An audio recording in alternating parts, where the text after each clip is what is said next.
Hello, and welcome to the Econverse podcast. This is the fourth episode on the discussion of the economics of healthcare, the public healthcare system versus the private healthcare system. And today we will continue with what we haven't finished in the last episode, discussing the Chinese healthcare system. As I've said in the last episode, China also has a public healthcare system, and its main goal is to achieve universal healthcare coverage. So, before I really start, I would like to make notes, basically repeat what I've already said in the last episode, that I'm only talking about the healthcare system in China as a sort of supplement to talking about the UK system because there is not enough data available for China that I can make any sort of real substantial comparison between China and any other country. And it's also very important to note that China has a relatively special situation in terms of economic status, in terms of population, in terms of its territory coverage. So it's not really comparable in that sense to the UK system. So I'm talking about China in the sense that I think it would be very interesting to see sort of an alternative version of how the public healthcare system is like in a completely different country to the UK system. So I just want to make clear that I'm not in any way really comparing the China system to the UK system for any kind of superiority or things like that. I just want to make it clear. So I would like to start today by giving you a very brief overview of the overall general healthcare situation, as well as some of the economic situation in China. And then I would go on to give you sort of a briefing on how the whole system works, because as far as we are concerned, it's relatively complex. And then we would talk about some of the potential problems or problems that are already occurring in China's healthcare system, and of course, some of the potential merits to it. Sounds interesting? Let's do this. On my right-hand side, there is a map of China, in case you're not very familiar with the geography, and this map will prove pretty handy later on when we talk about the internal economic disparity within China. So just keep that in mind. And as you probably know it already, that China is the world's second most populated country. It has over 1.4 billion population right after India, and is also the world's third largest country by land area. And I'm just giving you a brief information about China, and we would later on talking about the economy a little bit more compared to when we've talked about the UK and the US, since the problem of China's healthcare system is very closely linked to its internal economic situation. Okay, so the rest of the information would be more closely related to healthcare. You've probably seen this graph numerous times during the discussion, and in fact, we'll be using it again. It's the OECD report. China is here. Oops. So I guess you can say that roughly, that's about here. I guess you can roughly 60% of the healthcare expenditures from public sources, and it's kind of divided between government transfer, which is usually funded by general taxation, and social insurance, which in China's situation is partially paid by residents themselves. And here is a different bar chart on the house expenditure as a percentage of GDP spends from 2000 to 2018. You can see there is a pretty clear trend in increasing in government health expenditure as well as social health expenditure. The out-of-pocket health expenditure, I think overall has slightly decreased, but the general trend of healthcare expenditure is growing. In fact, right now, I'm talking about post-COVID areas approaching 7% of the country's overall GDP. Okay, before I move on to talk more in detail, I would first like to introduce to you the different kinds of social insurance or medical insurance system within China. It's slightly different to the private insurance scheme we've talked about in the US system, as well as part of the public programs we've talked about in the US system, and is also very different to the NHS system. The system itself is relatively complex, and it probably be a bit confusing as well. I'm not introducing it because I thought it would be it might be interesting for you to have a basic understanding of how the system is like, how is it funded in some ways, but it's not mandatory. You have to remember all of these to be able to understand what we would talk about later on.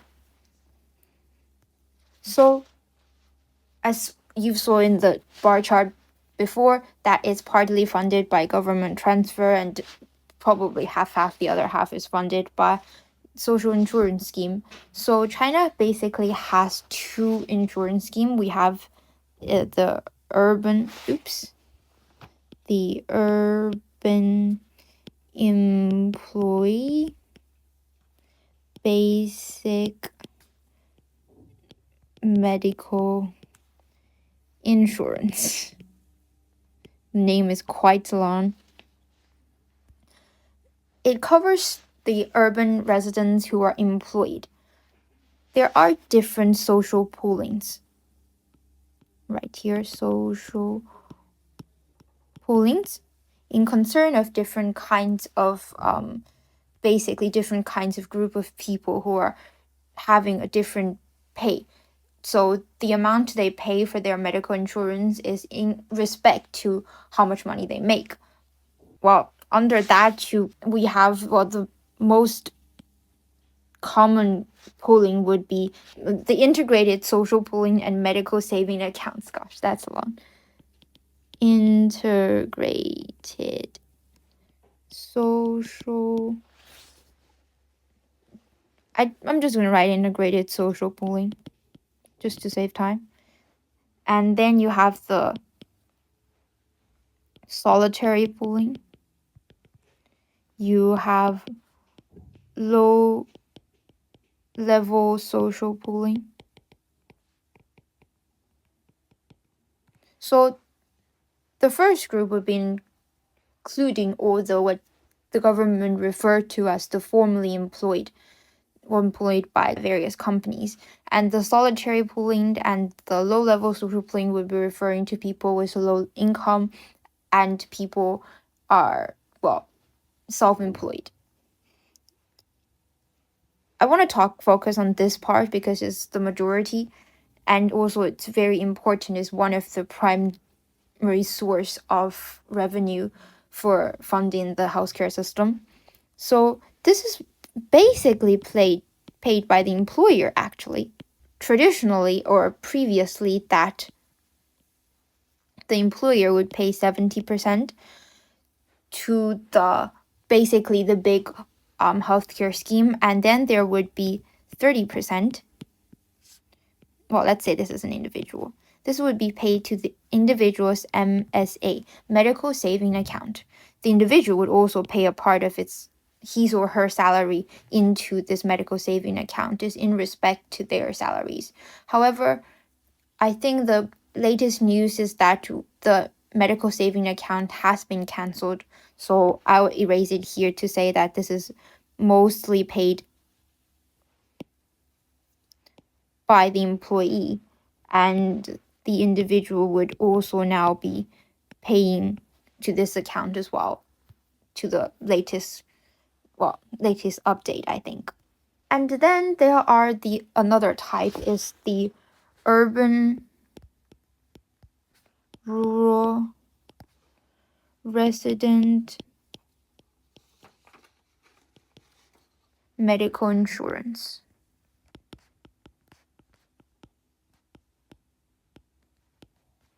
This covers all the residents who are not employed, including the unemployed population, the people on pension, the children, the students, and all the other groups, as well as the rural residents.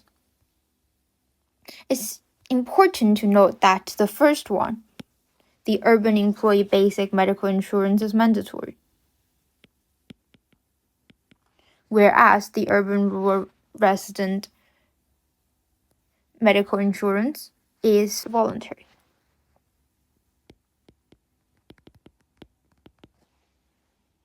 Oh, sorry, I made a mistake. That was the urban employee basic medical insurance.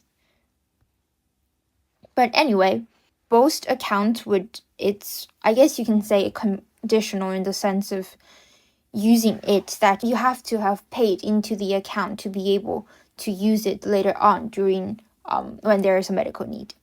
Well, let's say if you skipped probably a few years without paying due to various reasons, then you would have to be basically repaying the bits that you filled to be able to use it maybe at this point or at a future point.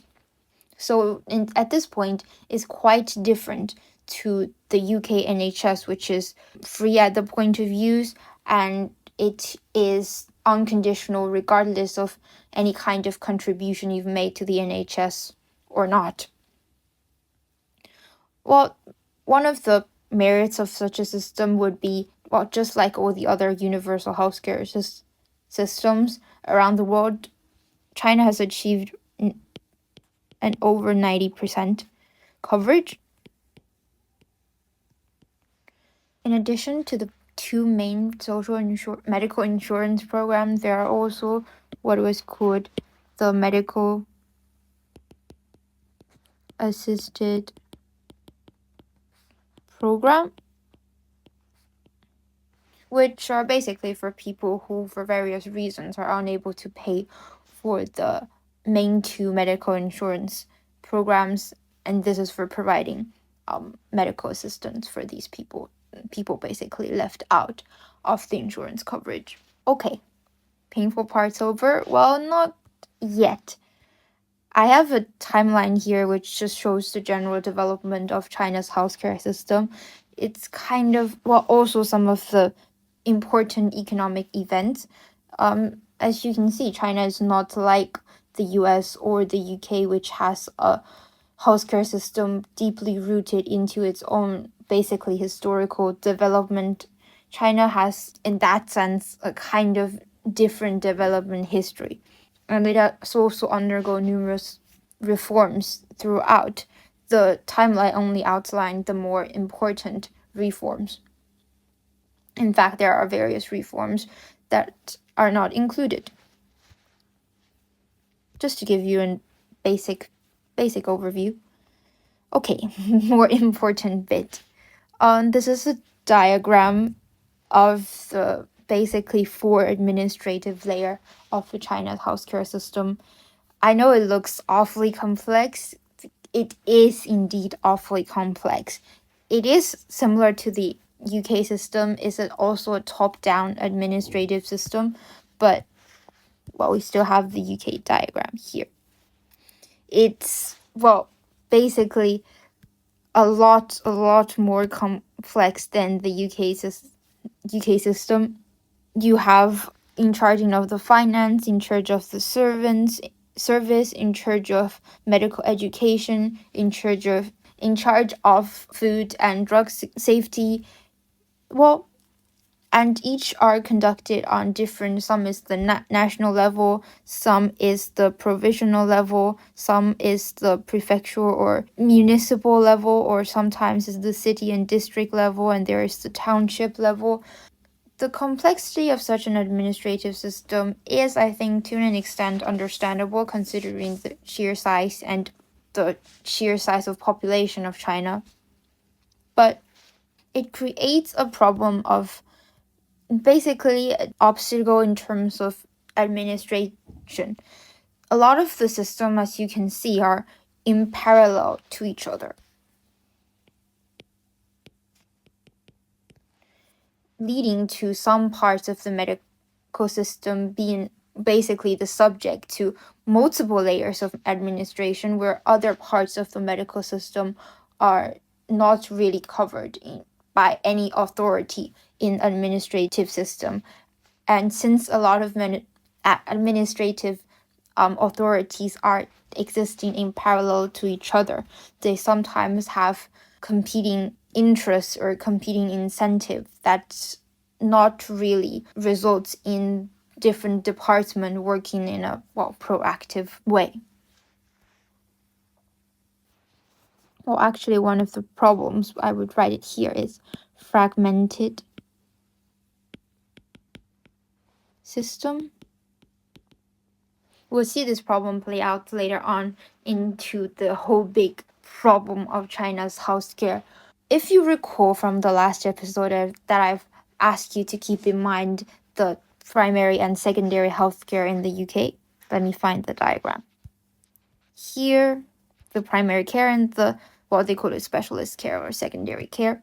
Well, one of China's problem is that there is no efficient use of primary care, or there is no efficient gatekeeping. No efficient gatekeeping in allocating the different patients to primary care or to secondary care according to need.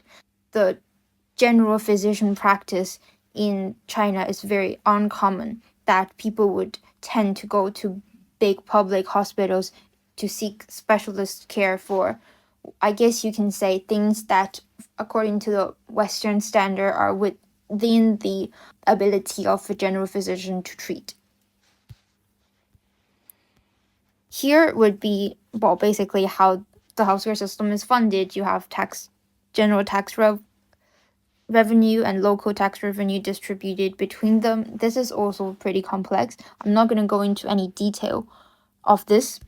I just wanted to show you how that the revenue for a healthcare system is collected on a pretty much local level. Sometimes it's in different province, sometimes it's within the prefecture.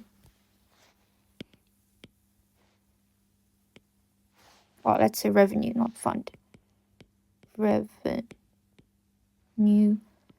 collected on local level.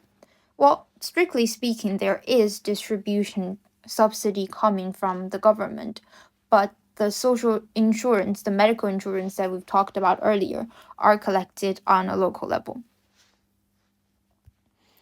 So basically, we're gonna go into, or you might be thinking, why is this a problem, or why is it even worth mentioning that revenues are collected on a local level? Well, it turns out to be really important because it causes a huge disparity in terms of the quality and quantity of medical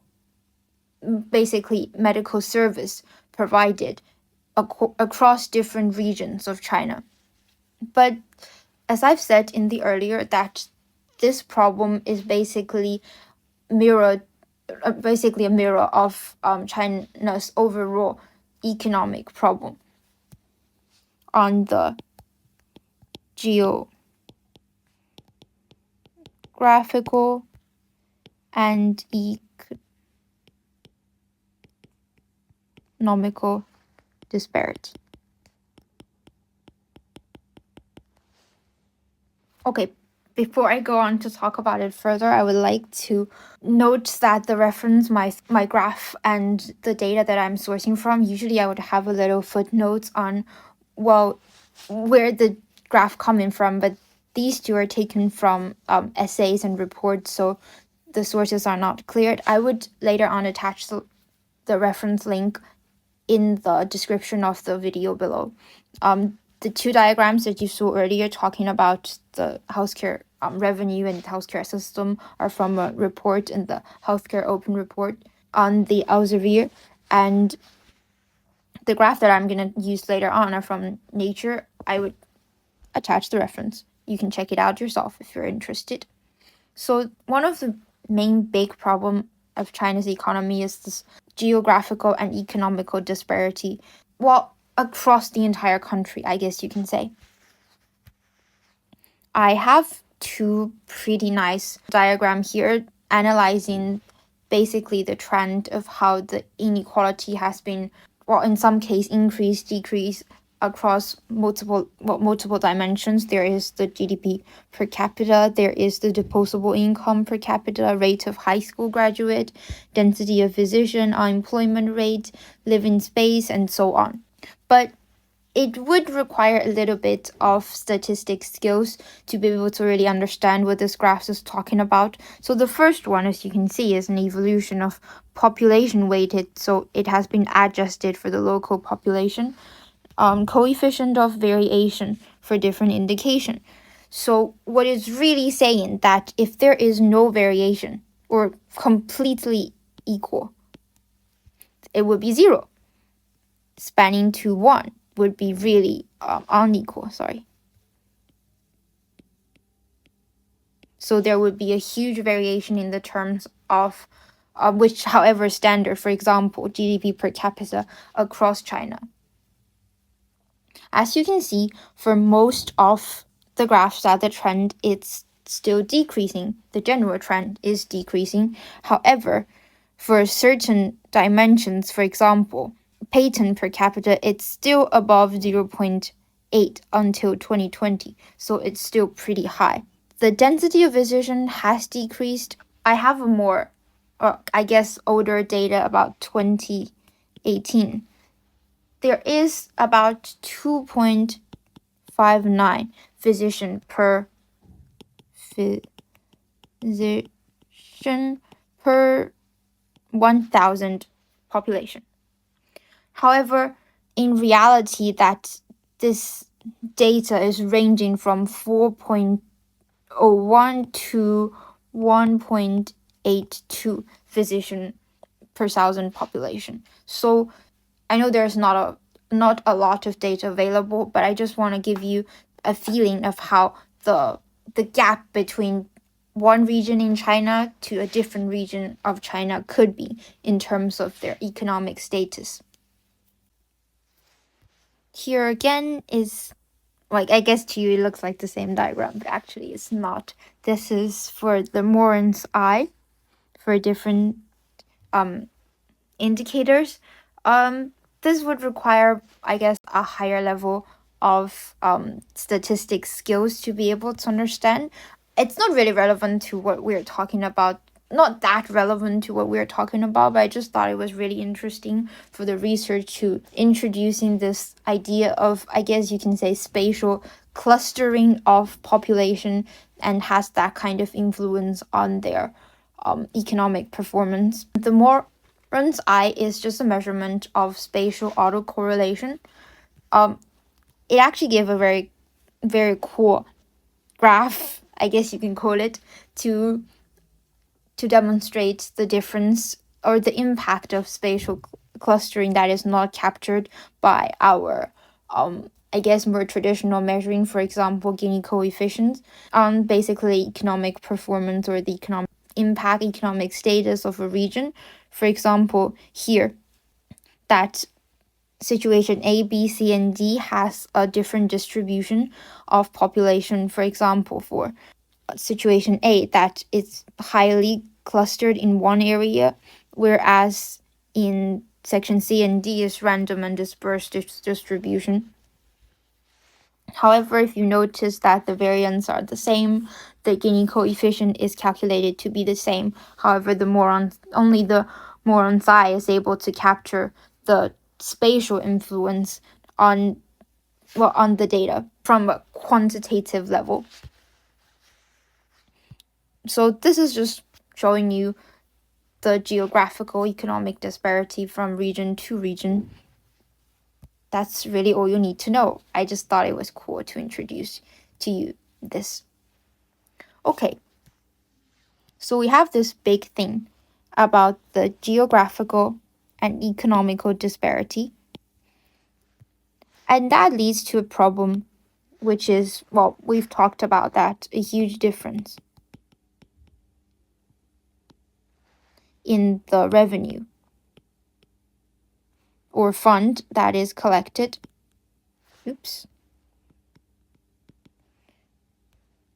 I'll just say collected basically by the regional government. And that, as you can see, greatly influence the amount of really fund that is available for the local government to be able to provide services. So, well, I guess you can say a gap in fund. I'll just write that for short. Oops. And that leads to a disparity in healthcare provided. This can be in multiple aspects, including the number of physicians, the number of hospital, the quality of service provided, and so on. And another thing would be that, well, in fact, I think it would be interesting to mention that how the medical education into this, that traditional, or not traditionally, but by law, that doctor is required to be graduated from basically a faculty of medicine with a license to practice and needs to have a degree in clinical medicine. But in the rural area, some of the village doctors only has to pass a local exam to be able to obtain basically a village doctor certification. So the quality in terms of healthcare received is incredibly different. I don't really have, as I've said in the beginning, sufficient data to be able to demonstrate it quantitatively, but I want you to keep that in mind. And people generally tend to seek for the better quality of healthcare. So that leads to a lot of the rural area patients actually traveling long distance to the nearby more urban areas to seek better healthcare in the city, basically in the larger public hospitals. There is a preference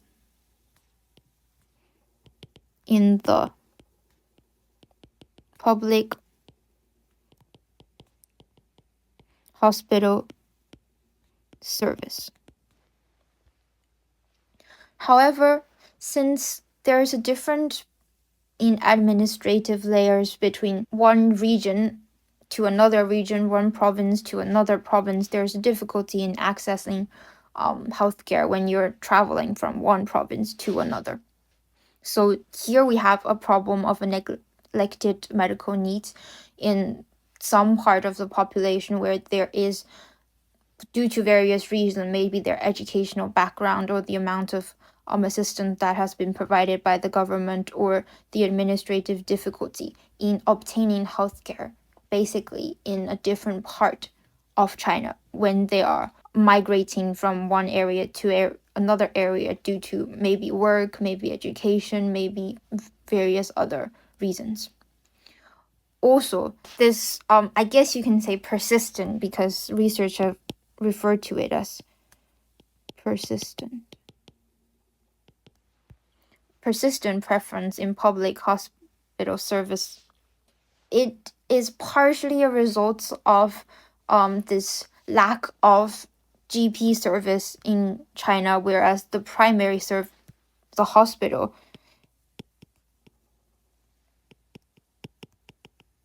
actually covers both the primary and the secondary healthcare. So there is no general physician. All the medical needs are met by specialists.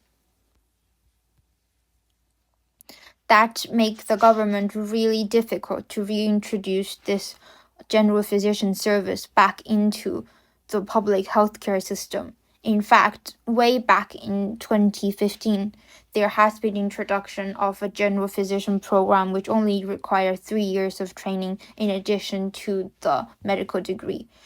It's in any way economically and in terms of time interval more accessible than a 5+3, which is 8-year specialist program. However, people still have this persistent preference in public hospital service, and the entire primary care facilities, despite being built up independent of public hospital was completely, I can't say completely, but mostly left out of the entire healthcare system. And this was also partly due to the fragmented system that we've talked about in early on, that the different departments were unable to work together as one in the first place. And since the system are fragmented, as we've said earlier, that revenues are collected on a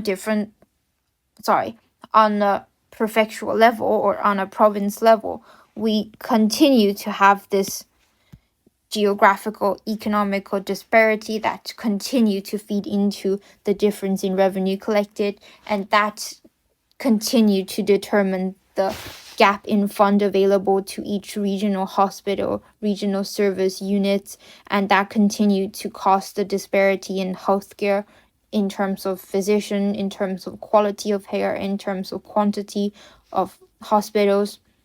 And that continued to driven into this persistent preference in public hospital service, or especially in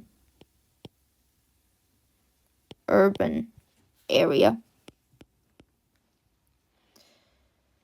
And that continue to fragment the system, and the loop just keep going like that. And this create into basically two problems. Number one is an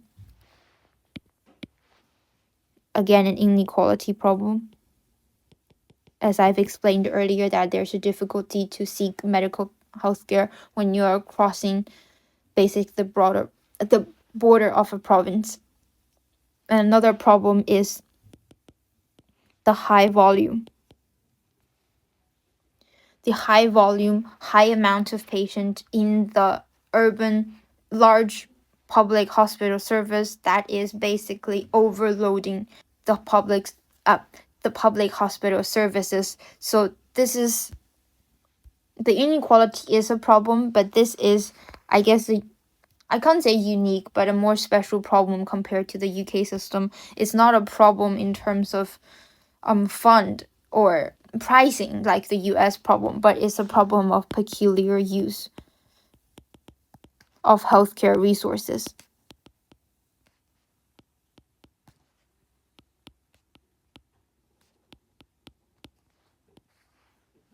where actually a lot of the healthcare resources, which, for example, the specialist visits, specialist appointments, specialist treatments, were not really necessary compared to, were not necessary to people just catching a cold or having a fever.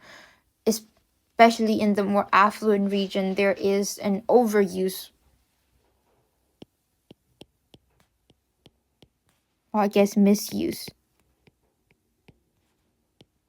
would both be appropriate in this case. In the affluent region, there is a overuse of healthcare resources into treating the, I guess, uncompatible symptoms, which are really not in need of those kind of services. And it was putting basically a drain on the hospital resources within the more affluent, the larger public hospital, where there is a problem, what is officially referred to as a hospital centric, volume driven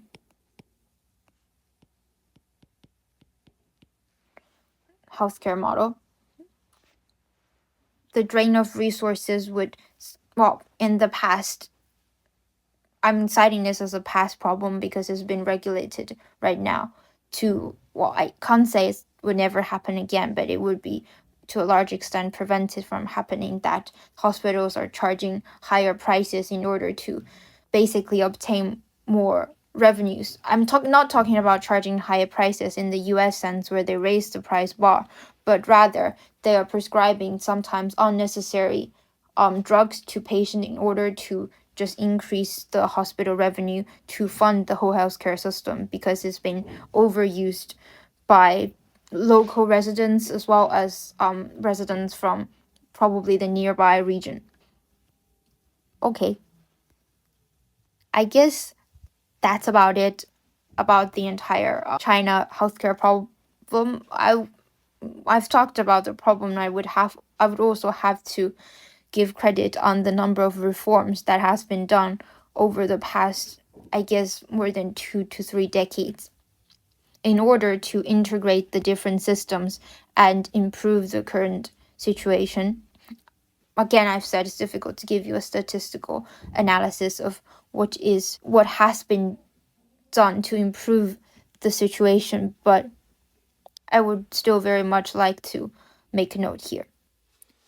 Oh, and another aspect of the Chinese healthcare system that I forgot to mention about is regarding the traditional Chinese medicine. Maybe you've heard about it. All the healthcare system and service we've talked about, whether in China, UK, or US, is all regarding providing healthcare in the entire sense of Western medicine. However, in China, the two medical systems coexist in each other, and the vast majority of service are provided with Western medicine. The traditional Chinese medicine could be looked at as included into the medical system, as in some respect an alternative way for providing service to Western medicine. There are specialist traditional Chinese medicine hospitals and schools set up for teaching and providing the service. However, recently there has been, I guess you can say, an increasing tension between the Western medicine and the Chinese medicine. There is a proportion of the population who is completely in disbelief of the traditional Chinese medicine itself, and there is a growing, I guess you can say, external pressure to be able to prove or practice or regulate Chinese medicine in a scientific or a westernized way. Of course, there are a problem in regarding regulating the Chinese medicine in itself because it's in nature not the same as the Western medicine. Traditionally, there has been a lot of sometimes skilled, sometimes fairly unskilled traditional Chinese doctors, which are referred to as barefoot doctor, meaning they are disqualified or has not received any standardized, authorized formal training or license or certificates in terms of their medical practices. So there is a level of difficulty in regulation, which has been improved by setting up specialist hospitals and medical schools as well. But this contradiction between the Western medicine and traditional Chinese medicine conflict has always had always persisted. In fact, I guess nowadays most of the traditional Chinese medicine schools would require doctors to have a level of training or basic knowledge of anatomy and Western medicine first before they receive any training and education in regards to their profession of becoming a traditional Chinese doctor in that sense. So it's pretty interesting and it's pretty much a unique problem. I mean, in comparison to UK and US healthcare. So I don't really have a lot of data or statistics to be able to discuss it in great detail, but I think it's pretty interesting, so I'll mention it here. So to wrap up for the China system, I guess you can say China despite it's also a public system, it is a very distinct system to the NHS that we've talked about in the last episode, where a lot of the frictions was caused in the administrative, well, in administration.